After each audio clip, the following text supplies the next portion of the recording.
Hi everyone, welcome to my channel. As a part of UGC-NET English Literature preparation, in this video we are going to learn UGC-NET English Literature 2025 June question paper, detailed explanation with answers. And this is going to be the second video in this previous year question paper series. Let's jump into the video. And here we can see the first question. Who has coined the phrase bricolage? And the options are Claude Lévi-Strauss, Raymond Williams, Martin Heidegger, and Michel Foucault. And here they are asking about coining. Coining means who introduced, who coined that phrase. And the options, among the options, the correct answer is going to be the first option, that is Claude Lévi-Strauss. Claude Lévi-Strauss introduced the term and the concept bricolage in his work on structural anthropology. And bricolage is nothing but, it is a concept introduced by Claude Lévi-Strauss, and it is nothing but the practice of using whatever materials are at hand to create something new. This is nothing but bricolage, and it was introduced and coined by Claude Lévi-Strauss. So the correct answer is first option. As we move forward, the second question. Here we have the match. We need to match the list 1 with list 2. And in the list 2 we can see Dylan Thomas, John Benjamin, Philip Larkin, and W.H. Auden. And these are the poets. And here we can see the qualities related to the poets. And the first ABCD, here we can see A. He turned his back on the 2 decades of hypocrisy. Yes. Here we can see the options. Dylan Thomas, John Benjamin, Philip Larkin, and W.H. Auden. And here we can easily say that Philip Larkin, who criticized the post-war poetry, post-war literary establishments, which is nothing but the post-war poetry spans 2 decades. That's why he turned his back. Turned his back is nothing but he criticized, he disliked the post-war literary hypocrisy. Post-war literary poetry spans 2 decades. That's why he turned his back on the 2 decades of hypocrisy in his poems. That is Philip Larkin. So A3. So here we can see in the list, in the options, fourth option, here we have A3, and in first, second, and third option there is no A3. That's why if we know the, in some questions, in this type of cases, if we know one option correctly, we can do the question very easily. We can find the answer very easily. Here we find the answer very easily, that A3, that is Philip Larkin, and B1, that is the Welsh traditions of the power of spoken word are present in his poetry. Yes, as we all know, Dylan Thomas is the Welsh poet. So Welsh traditions are appeared in his poems. All his major works, all his poems are set in that Welsh traditions, written in the Welsh traditional manners. That's why B1, that is Dylan Thomas, Welsh poet. And C, he is identified as a representative middle-brow voice of the present, adjusting to the past. Yes. C4, that is W.H. Auden. As we all know, he is the famous poet, and he blended the contemporary concerns of the society with classical poetry forms. That is, which is nothing, contemporary concerns of the society is nothing but the present, and which he adjusted to the past. Past is nothing but to the classical poetry forms. That's why he is identified as the representative of middle-brow voice. He worked as the bridge between the contemporary concerns of the society and also to the classical literary forms, especially the poetry forms. So C4, that is W.H. Auden, and D, his poetry plays with and against romantic tradition in poetry. Yes, and the option is John Benjamin. John Benjamin, he was against the romantic tradition in poetry, but he expressed his most of his poems were written in the modern tradition, but they are also romantic in, but that is we can say that romanticism in the modern way. So here the correct option is fourth option, that is A3, B1, C4 and D2. Yes. And the next question, the term remainder has been first used by, and the options are Giorgio Agamben, Guy Debord, Jacques Derrida, J. Habermas. And again it is about the word, about the term, and which was first used by, and it has been first used by Jacques Derrida. Third option is correct here. Jacques Derrida first used the word, the term reminder, or he also used it as restance, reminder or restance, in his deconstructivist analysis. And he is very much popular of his theory, that is deconstructionist theory. And reminder according to Jacques Derrida, reminder or restance is nothing but what is left over in the textual interpretation. The leftover in the textual interpretation is nothing but reminder. And Jacques Derrida first used the reminder, or the word also known as restance, he used in his deconstructionist analysis. So the correct option here is Jacques Derrida. And as we move forward, 54th question. Here again we have match. We need to match the list 1 with list 2, and the options are, in the list 1, Cynthia Rebels, The Maid's Tragedy, Woman Beware Woman and Shoemaker's Holiday. These all are plays. And in the list 2 we have playwrights or dramatists, Thomas Middleton, Ben Jonson, Thomas Dekker, Beaumont and Fletcher. Yes, if we see here Cynthia Rebels, as we all know, it was popular comedy play written by Ben Jonson. Cynthia Rebels is written by Ben Jonson.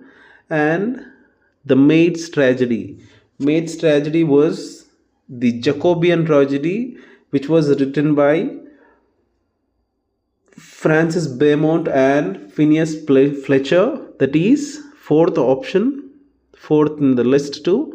And Woman Beware Woman. Woman Beware Woman is a tragedy and it was written by Thomas Middleton. And in the D here we can see The Shoemaker's Holiday. The Shoemaker's Holiday was written by Thomas Dekker. So the correct option here is second option, that is A4, B2 and C4, C1 and D3. Yes, second option is going to be the right answer. Once again, Cynthia Rebels is written by Ben Jonson. The Maid's Tragedy is written by Beaumont and Fletcher. Woman Beware Woman written by Thomas Middleton. Shoemaker's Holiday written by Thomas Dekker. So all these writers are contemporaries and these are the major plays written by them. Famous plays, famous works. And here we need to match the plays with the playwrights. That's why we need to learn then famous works written by famous playwrights or famous poems written by famous poets, famous novels written by famous novelists. We need to have an idea about their major works. That's why we can we can easily do the questions like this. If we know at least 2 or 3 works and the authors in this kind of matching the lists, then we are able to easily we can do this type of questions. So the correct answer here is second option. And as we move forward, the next question, that is 55th question.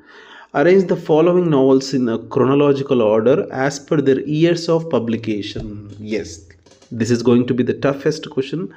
Tough questions are mostly from the chronological order. If they ask the chronological order, this is going to be really difficult for the student to choose the answers and find the answer. And here we have the options: The Serpent on the Rope, Two Leaves and a Bird, A Bend in the Changes, So Many Hungers, and Waiting for the Mahatma. As we all know, The Serpent on the Rope, and it was written by Raja Rao. Raja Rao wrote Serpent and the Rope, and it was published in 1960. And Two Leaves and a Bird, it was written by Mukraj Anand, and it was published in 1937. So Many Hungers, and it was written by Bapsi Sidhwa, which was published in 1947. And Waiting for the Mahatma, written by R.K. Narayan, published in 1955. And A Bend in the Changes, that is written by Manohar Malgomkar, and it was written in 1965. So the correct chronology here is second option, that is BACD. And once again, I am going to repeat the authors' names. First one, The Serpent and the Rope, it was written by Raja Rao, published in 1960. And Two Leaves and a Bird, it was written by Mulkraj Anand, and it was published in 1937. And A Bend in the Changes, written by Manohar Malgomkar, published in 1965. And So Many Hungers, it was written by Bapsi Sidhwa. And Waiting for the Mahatma, it was written by R.K. Narayan. And the correct order here is Two Leaves and a Bird, then So Many Hungers, then Waiting for the Mahatma, then The Serpent and the Rope, then A Bend in the Changes. So the correct answer here is second option, that is BACED. So the correct answer here is second option. As we move forward, next question. Arrange the following commissions, committees and events which were important in the context of the history of English in India in chronology. Yes, again this is on the chronological order. We need to arrange the commissions, committees and events related to the history of English language in India.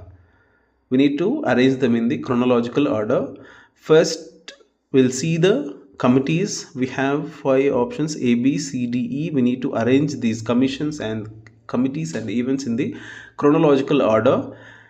Here we can see Goka Committee Report, Acharya Ramamurthy Commission, All India Language Conference, Kotari Commission, the Official Language Act. And if you look at this, here choose the correct answer from the following options given below. Yes, here we need to find the correct order. And first commission or first conference, here we can say the first among all these is C, that is All India Language Conference. All India Language Conference it happened in the year 1917, and it is considered as the early discussion on language policy. So All India Language Conference 1917 C. So in these options, if we observe, if we know one or two things correctly among all these things, all these options, we can easily find the answer. Here you can see the second option is going to be the right answer, that is CEDAB. And next C, next E. E is nothing but the Official Language Act. Yes, official language is nothing but it is the act which decided Hindi as the official language, and it addressed a status to English language, but which declared Hindi as the official language, and it was happened in 1963, Official Language Act 1963. And next CED. D is Kothari Commission. Kothari Commission is a famous commission in the related to English and education. So Kothari Commission, which examine the educational reforms including language education, and it was happened during 1964 to 1966.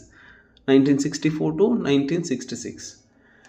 It is related to Kothari Commission, C, E, D and A. Now Gokak Committee report. Gokak Committee report, it was reported in 1980, and it focused on the role of English in education. Yes, Gokak Committee report especially focused on the role of English language in education. Next CEDA. Next B, Acharya Ramamurthy Commission. This is going to be the final one in this among all these committees. Acharya Ramamurthy Commission was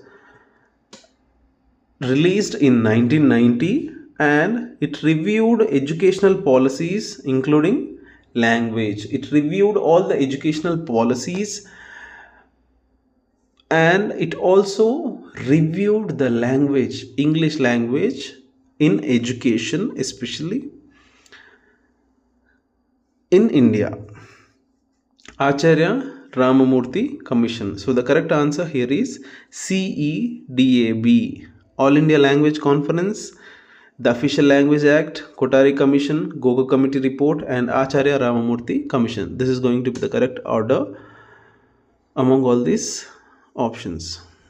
And the next question, for Arnold, culture is, yes, Arnold is nothing but Matthew Arnold. Culture is, yes, he wrote a famous work called Culture and Anarchy.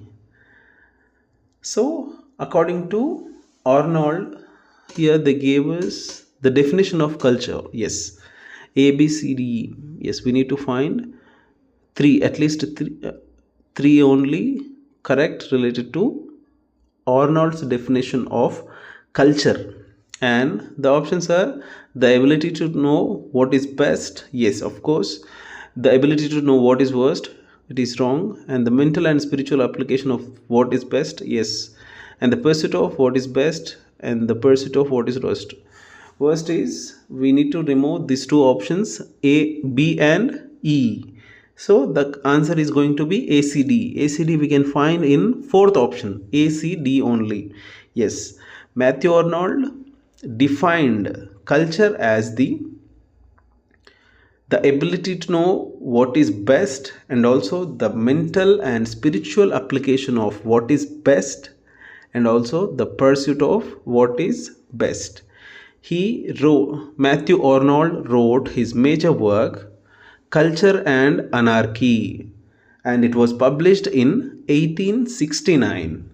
And in this work, Matthew Arnold given the definition of culture. According to Matthew Arnold, the culture is nothing but the pursuit of perfection through the knowledge of the best that has been thought and said, emphasizing intellectual and spiritual development. So this is the definition. They split the definition into various phrases and they made this question. So the correct answer here is ACD. One more time, Matthew Arnold's Culture and Anarchy. We can get the questions in almost all the exams every time. This is the famous work and it was published in 1869. And the next question, 58th question. Which of the following rules are correct regarding formatting of date and time in the body of thesis writing according to MLA Handbook 9th edition? Yes, this is the question about MLA Handbook 9th edition, and we have the options like A, B, C, D, E. And when using the month, day, year style in prose, a comma must be placed after the year unless another punctuation mark follows it. Obviously, this is going to be the correct statement related to MLA Handbook 9th edition. And use a comma between month and year or between season and year. No. And decades can be written out or expressed in numerals. Yes, we can express decades in written form or express in the numeral form. So this is also correct related to MLA Handbook 9th edition. Spell out centuries in uppercase letters. No.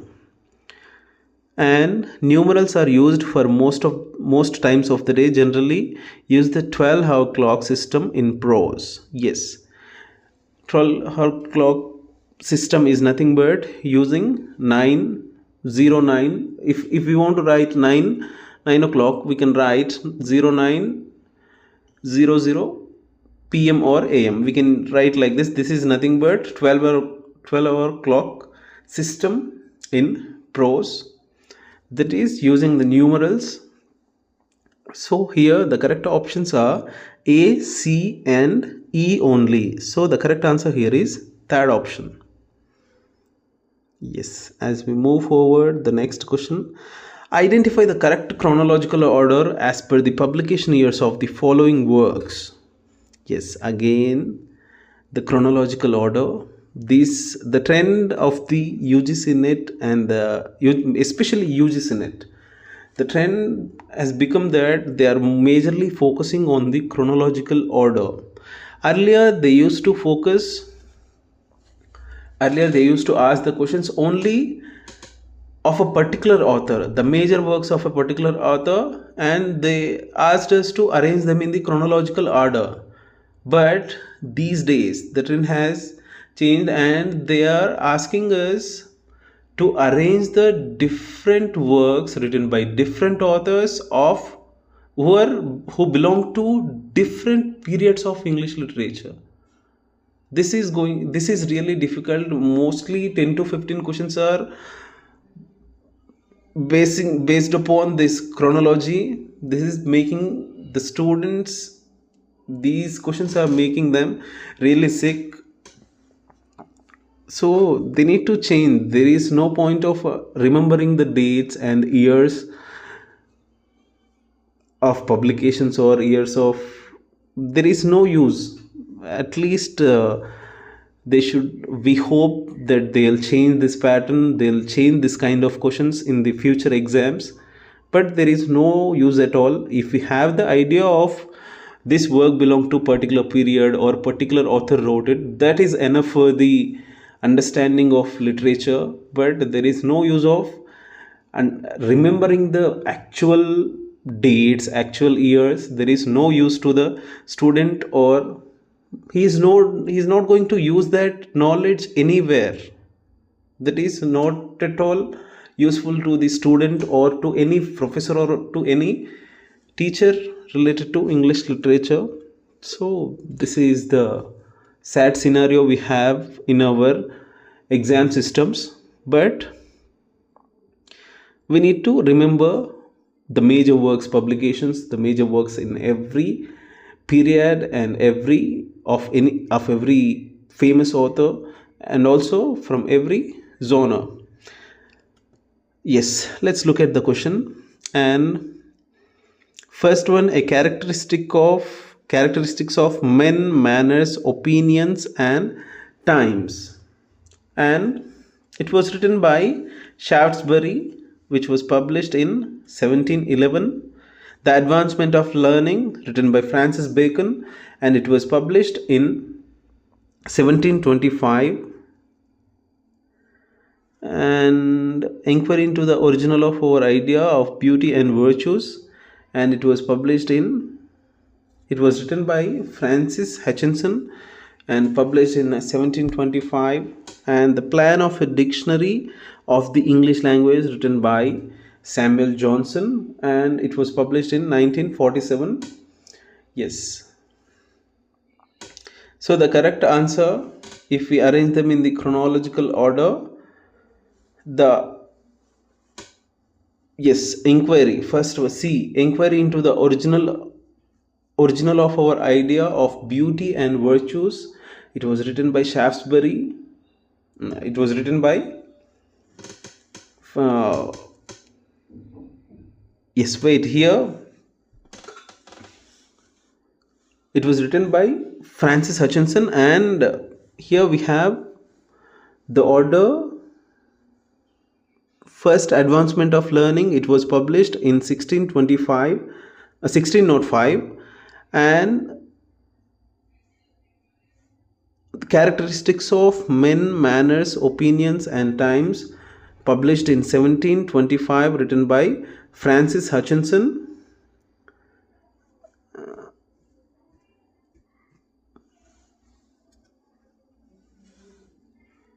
And here the correct order is The Advancement of Learning, written by Francis Bacon, published in 1605, and Characteristics of Men, Manners, Opinions, and Times, and it was published in 1711, and Inquiry into the Original of Our Idea of Beauty and Virtues, and it was published in 1725, written by Francis Hutchinson, and The Characteristics of Men, Manners, and Opinions and Times, and it was written by Shaftesbury. And the last one, The Plan of a Dictionary of the English Language, it was written by Samuel Johnson, and it was published in 1747. So the correct answer here is going to be the fourth option, that is BACD. Yes, here Advancement of Learning, Francis Bacon. Characteristics of Men, Manners, Opinions, and Times, it was written by Shaftesbury, 1711. Next, Inquiry into the Original of Our Idea of Beauty and Virtues, it was written by Francis Hutchinson, published in 1725. And The Plan of a Dictionary of the English Language, written by Samuel Johnson, published in 1747. So the correct answer here is fourth option, that is BACD. Yes, 60th question. Arrange the following statements in a chronological order. Yes, see here they are asking us to arrange the statements, even the statements given by literary theorists and critics, in the chronological order.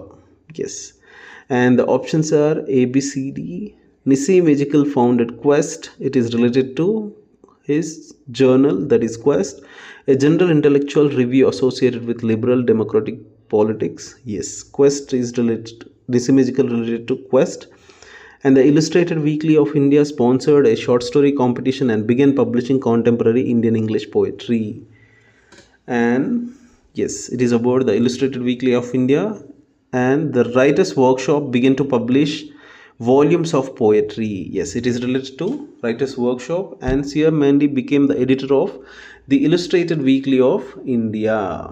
Yes, here we need to arrange them in the chronological order, and here we can see C.R. Mandy became the editor of the Illustrated Weekly of India, and he became the editor of the Illustrated Weekly of India in the year 1953.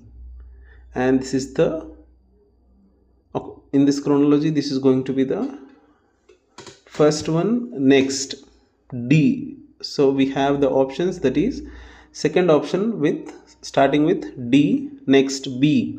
The Illustrated Weekly of India sponsored a short story competition and began publishing contemporary Indian English poetry. Yes, after C.R. Mendy became the editor of the Illustrated Weekly of India, after his tenure, the Illustrated Weekly of India conducted short story competition in the year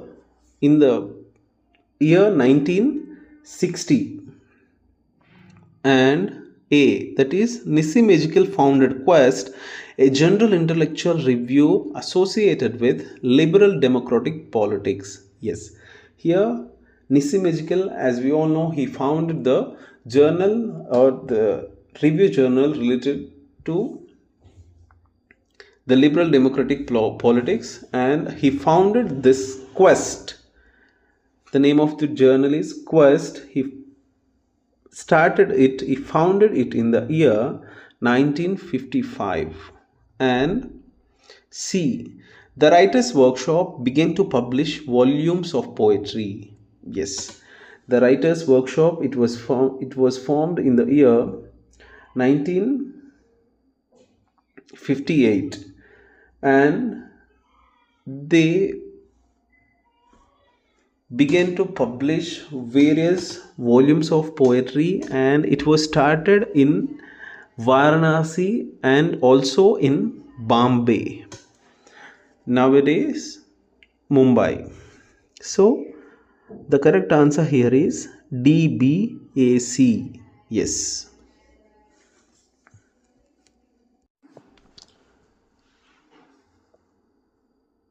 As we move forward, the next question: who prepared the first blueprint on English education in India in 1792?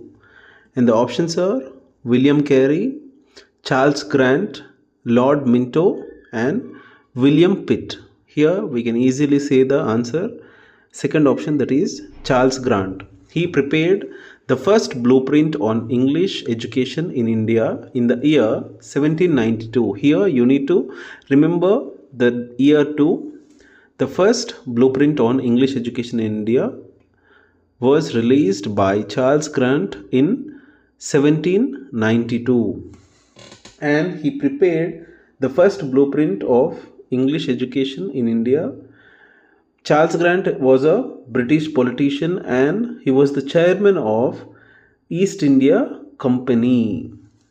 So the correct answer here is Charles Grant. As we move forward, the next question, 62nd question: who has described his criticism as a byproduct of his private poetry workshop and as a prolongation of the thinking that went into the formation of my own verse? Yes, here the options are S.T. Coleridge, that is Samuel Taylor Coleridge, and Matthew Arnold, Ezra Pound, and T.S. Eliot.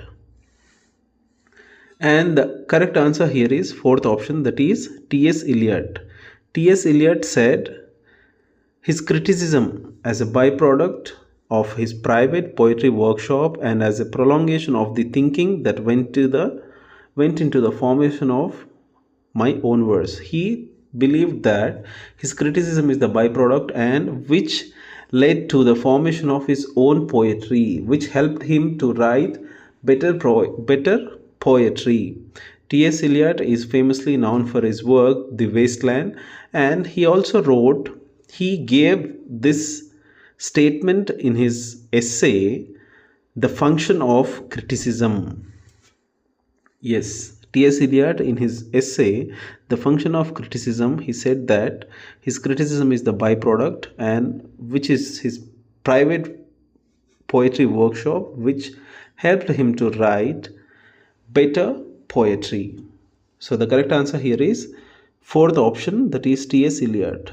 And the next question, match the list 1 with list 2. Again, list 1 about lines and list 2 about the authors.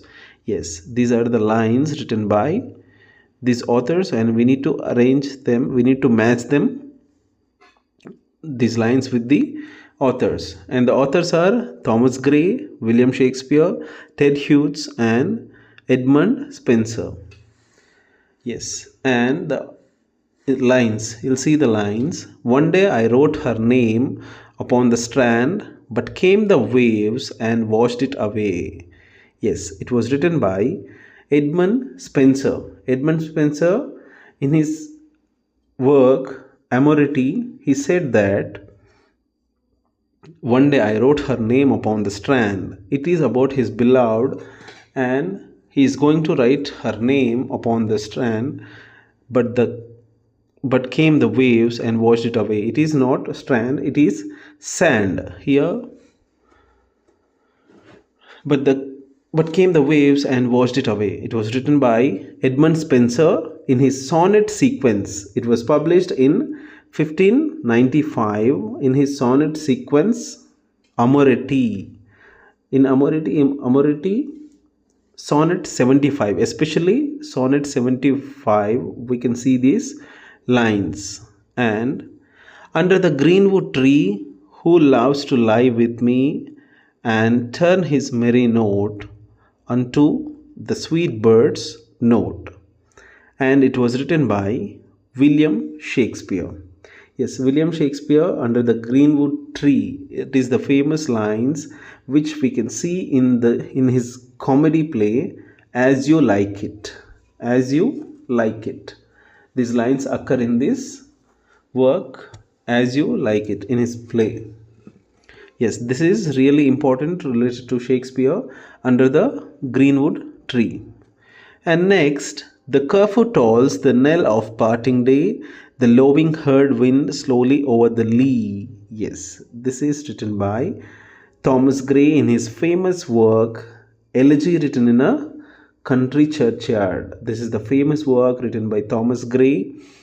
Yes, if you haven't read the poem, if you haven't read this elegy, go and read this elegy. This is really a great work written by Thomas Gray. The curfew tolls the knell of parting day, the lowing herd wind slowly over the lea. Yes, and the next D. Remember how we picked up the daffodils? Nobody else remembers, but I remember. Yes, as we all know, Daffodils is a famous poem written by Ted Hughes, and these lines occur in that poem. Poem name is also Daffodils.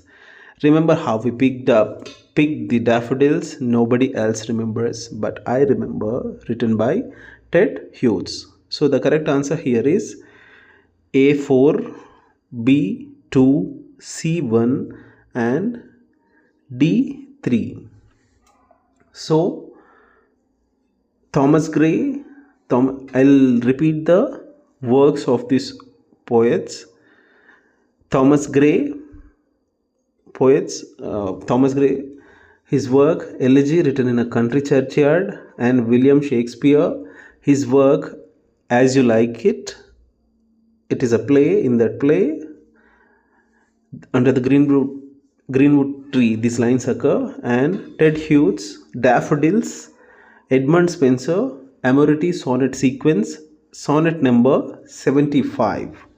Yes, and the correct answer here is A4, B2, C1 and D3. Second option is going to be the right answer. Yes, and the next question. Arrange the following works of criticism chronologically. See, again, one more question is on the works of criticism chronological order. And here we have More Than Cool Reason, Death is the Mother of Beauty, Margins of Discourse, Meter in English, A Critical Engagement, The Rule of Metaphor. Yes. And here, More Than a Cool Reason, it was written by Geoffrey Hartman and Sanford Buddick. And Death is the Mother of Beauty, and it was written by Mark Turner. And Margins of Discourse, written by Stephen Greenblatt. And Meter in English, A Critical Engagement, and it was written by Derek Attridge. And The Rule of Metaphor, it was written by Paul Ricoeur, and it was originally published in French. Later it was translated into English. And if we come to the chronological order of these works of criticism, first, Margins of Discourse, published in 1988, written by Stephen Greenblatt, that is C. Next, A.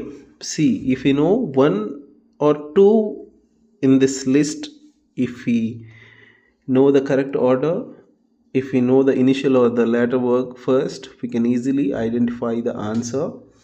And A. More Than Cool Reason, it was written by Geoffrey Hartman and Sanford Buddick. It was published in 1989.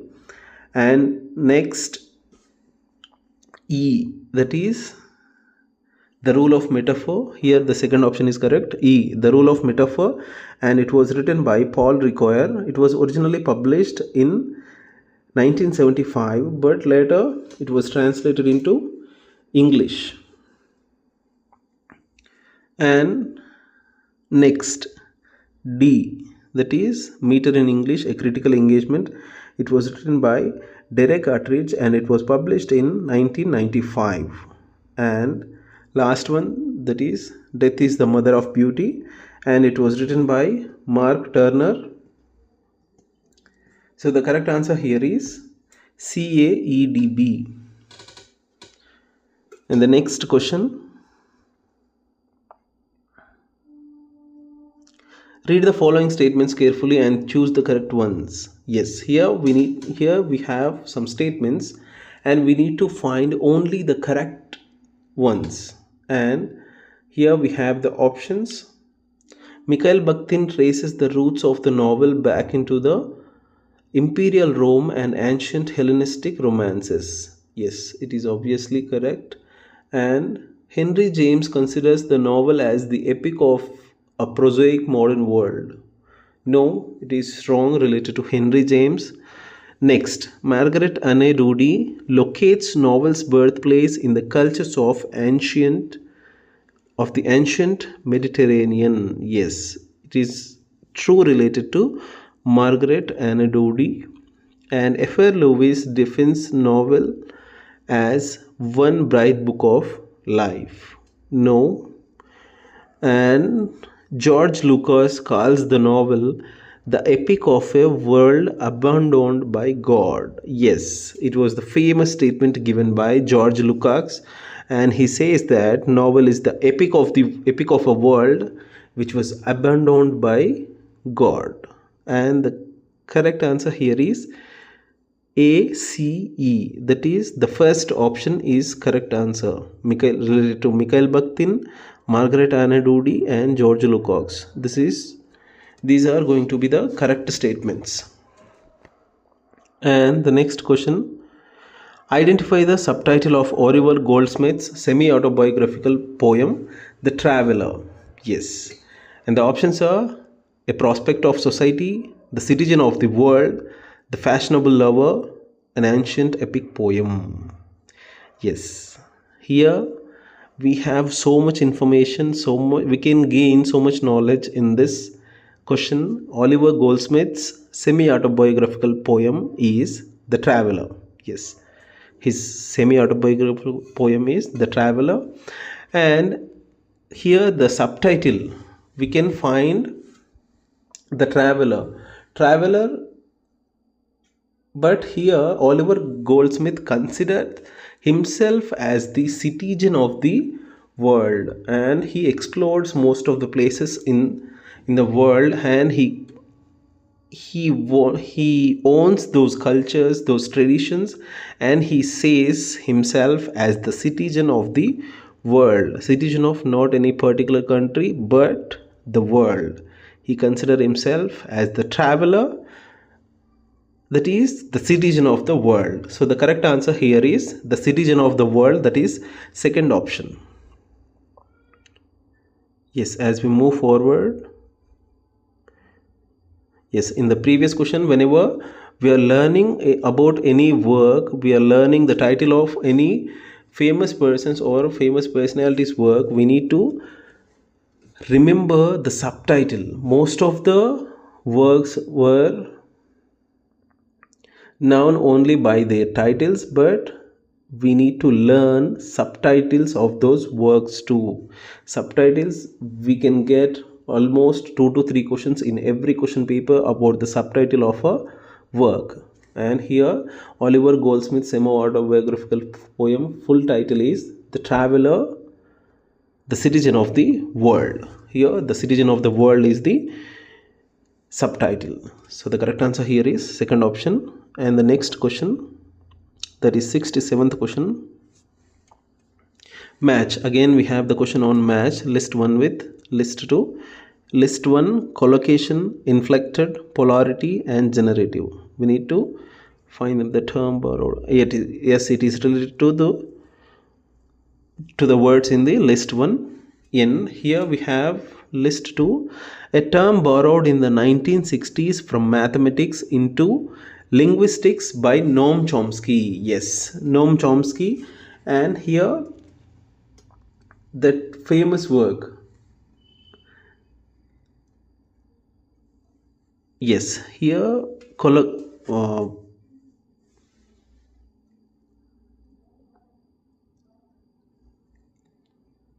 yes, generative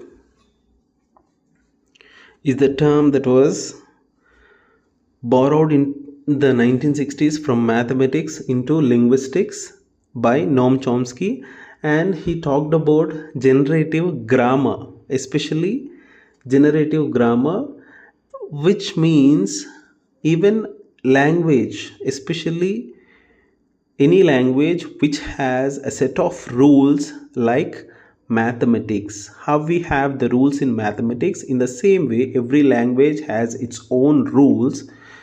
That's why he borrowed this term from mathematics and he said it as generative grammar in the year 1960s. And a term for the contrast between positive and negative in sentences, clauses and phrases. Yes, this is nothing but polarity. Polarity, it is the contrast or the distinction between positive and negatives in a sentences. Yes, for example, the two statements like I do versus I don't. So one is positive, I do is positive, and I don't is the negative sentence. Positive versus negative we can see in the polarity. Next, a habitual association between particular words. Yes, a habitual association is nothing but collocation. We can see most of the collocations in English language are habitual associations, are nothing but collocations. For example, strong coffee, black tea, green tea, all these are habitual associations. Cool drink, all these are habitual associations and we use them very often. They are called as collocations. And the next one, that is a term in which a word takes various forms to show its grammatical role. Yes, this is nothing but inflected. Inflected is nothing but changing a word's form from tense, case and its number.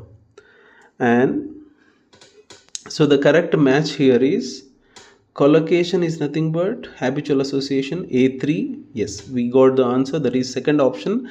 A3 inflected is nothing but word takes various forms, that is 4. And C2 polarity, it is the contrast between positive and negative. And D generative grammar, related to Noam Chomsky's term borrowing from mathematics in the 1960s. So the correct answer here is second option, that is A3, B4, C2 and D1. And the next question, yes, Who is of the opinion that the concept of ideology is the most important conceptual category in cultural studies? And the options are James Carey, Graham Turner, Raymond Williams, and Pavarotti. And the correct answer here is Raymond Williams. Raymond Williams said that ideology is the most important conceptual category in cultural studies. As we all know, Raymond Williams is the famous figure in the field of cultural studies, and he talked about the concept of ideology and he defined it as the most important conceptual category. And he says that ideology, according to Raymond Williams, ideology shapes the cultural practices and cultural meanings. It shapes cultural practices and also its meanings. And he gave this definition, introduced the concept of ideology and its influence on the culture in his work Marxism and Literature. Yes, Raymond Williams wrote the work Marxism and Literature, published in 1977, and he talked about ideology, the concept of ideology. And the correct answer here is Raymond Williams. Once again, write down the name of the work, that is Marxism and Literature, published in 1977, written by Raymond Williams. He talked about ideology, the concept of ideology. So the correct answer here is third option. As we move forward, the next question, arrange the following works of feminism in chronological order. Again, the question is on chronological order. See, here we got a question on criticism, chronological order, and the novels in the chronological order, short stories in the chronological order. Almost among these questions, we got 4 to 5 questions upon this chronological order. Now we need to arrange the works of feminism in the chronological order, and the options are the female imagination, the mad woman in the attic, a literature of their own, women's oppression today, problems in Marxist feminist analysis, revolution in poetic language. First, I'm going to tell the writers related to these works, the writers who wrote these works. Write down, take a pen or paper, take your notes and write down the authors' names. This will save your time in this less period for your preparation. First, The Female Imagination, and it was written by Patricia Meyer Speaks. Yes, Patricia Meyer Speaks. She wrote The Female Imagination. And next, The Mad Woman in the Attic, and it was written by Sandra Gilbert and Susan. Yes, Sandra Gilbert and Susan. Next, A Literature of Their Own. Yes, this is the famous work, groundbreaking work in the field of feminism, and it was written by Elaine Showalter. Next, Women's Oppression Today, Problems in Marxist Feminist Analysis, and it was written by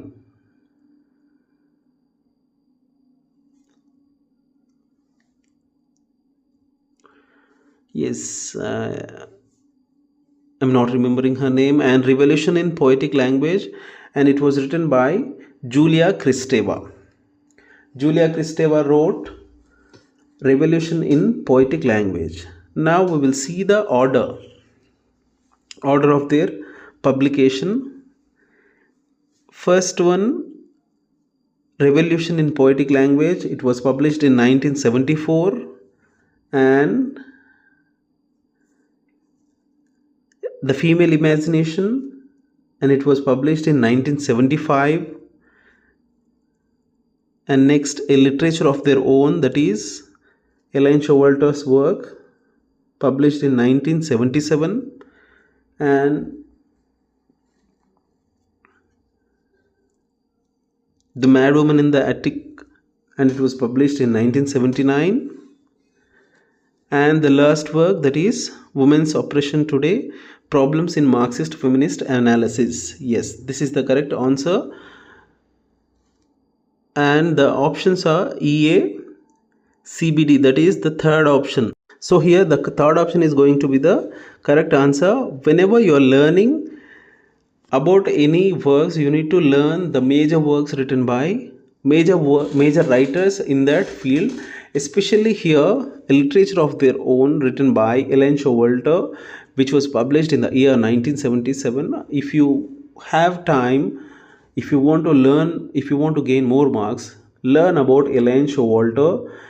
And we have various waves, first wave, second wave, feminism, and learn about the major proponents, major female writers in that period, in that waves of feminism, and learn about their major works. At least you need to have the summary and the major statements given by those writers. Those are going to be really helpful for your preparation. In any exam you will get the questions on, especially feminism has a lot of scope for various questions in the competitive field. They give more importance to the questions on feminism. We can expect the questions on feminism. That's why focus majorly on the major writers, then try to learn about the other feminists who are not so famous, and learn about the minor works of the major feminists. First focus on the major works, then on the minor works written by them. And here we have the correct option, EACBD, that is third option. And here Women's Oppression Today, Problems in Marxist Feminist Analysis, that is written by Michael Barrett. Yes, Michael Barrett wrote Women's Oppression Today, Problems in Marxist Feminist Analysis. Yes, and the next question, that is, name the theory which assumes that culture is not separate from nature and that there is no hierarchy of actants such that the human is more privileged. Yes, and the options are actor network theory, post-humanism, cultural materialism, and adaptation theory. Yes, this question is on the literary theories. And the theory here, the correct answer is nothing but post-humanism. Post-humanism is the correct answer, that is second option. Yes, post-humanism is the literary theory which assumed that culture is not separate from nature and that there is no hierarchy of actants such that the human is more privileged. So here, according to post-humanism theory, it blurs the distinction between culture and nature. According to post-humanism, there is no distinction between culture and nature, and humans are not inherently privileged over other entities like animals, technologies, and environments. Humans are not considered and they are not central. Every entity is treated as equals. Example, humans, animals, technologies, and environments, all these are treated equally in post-humanism literary theory. And here we have a major work in the field of post-humanism written by Donna Haraway. Write down this additional information, that is, major proponent of post-humanism is Donna Haraway, and that in that work, Donna Haraway wrote a work called Cyborg Manifesto, which is considered as the foundational book of post-humanism theory. Cyborg Manifesto, written by Donna Haraway. And the other proponents of post-humanism are R. Keith Sawyer and N. Catherine Hales and Bruno Latour. Yes, now we learn about here the correct answer is post-humanism, but we need to learn about the other theories. Here we have the other theory like actor network theory. Actor network theory is nothing but it deals with the interactions between humans and non-human actants in a network. It is related to it always studies about a network in a network form, and it emphasizes on the interactions between humans and non-human actants or entities, and how networks are formed, or majorly we can see in the actor network theory. And the major proponents of actor network theory are Bruno Latour, and Bruno Latour wrote a major work, Science in Action, and the other major proponents are Michel Calhoun and John Law. Next, cultural materialism. Cultural materialism studies and it emphasizes the role of material conditions, especially like economical conditions and environmental conditions, which shape cultural practices. Yes, material conditions that shape cultural practices, which are studied in under cultural materialism theory. And it has the clear, according to cultural materialism, we can see the clear distinction between culture, nature, and humans. Cultural materialism, according to cultural materialism theory, humans are prioritized. Humans are on the top place according to cultural materialism theory. And the major proponents of cultural materialism are Marvin Harris and Raymond Williams. These are the major proponents. And next we have adaptation theory. Adaptation theory is nothing but it deals with how texts adjust to context, how a work, text or a work, how it adjusts to a context. And it majorly focuses on the processes of change, how changes occur, and how the text or how the works adjust to a context. And the major proponent is Linda Hutcheon. And we can see adaptation theory in biology too, and how the animals, how the creatures adjust to various conditions in the environment. But in our literary studies, how the literary work, how the literary text adjusts to its context, and how the changes occur. This theory majorly focuses on the processes of change, and the major proponent is Linda Hutcheon. And this is all about this video. In the next video we will see the remaining questions, and here you can see the video 3 in this previous year question paper series, UGC-NET English Literature 2025 June question paper, video 3. Yes, those who like this video, those who feel that the video 2 is beneficial to your preparation, wait for this third video. In that video we will discuss the remaining questions, detailed explanation with answers. And if you haven't watched the first video of 2025 June, detailed explanation with answers, the previous year question paper, go and watch this video. This is the first video. You can see it in our channel.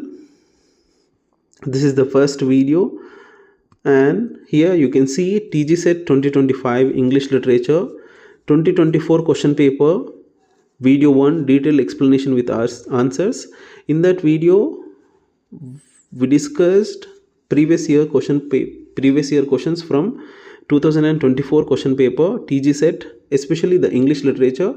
However, you are preparing for UGC-NET, here TGCET, in this paper also you can find the questions on literature, English literature. They are also going to helpful for your preparation. So go and watch the video on TGCET 2024 question paper.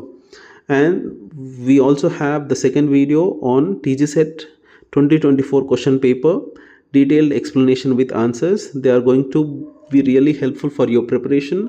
You will get an idea about how the questions are framed in the examinations. You will get the authentic information from the previous year papers. That's why focus on these videos. And if you have any doubts related to English literature, UGC-NET exam, or any exam related to English language or English literature, let me know in the comment box. Or if you want me to make any videos, or if you want me to explain any topics or any previous year questions or previous year question papers, let me know in the comment box. I am here to respond, and your comment is going to be really helpful for me. Or if you like the content, you can write down in the comment box. That gives me motivation to make more videos. And if you like the content, click on the like button, share it to your friends. And for more videos on English literature, subscribe to our channel. Our channel is exclusively dedicated to English literature and English language. If we have any exams related to English exam, English literature or English language, you will get the notifications in our channel.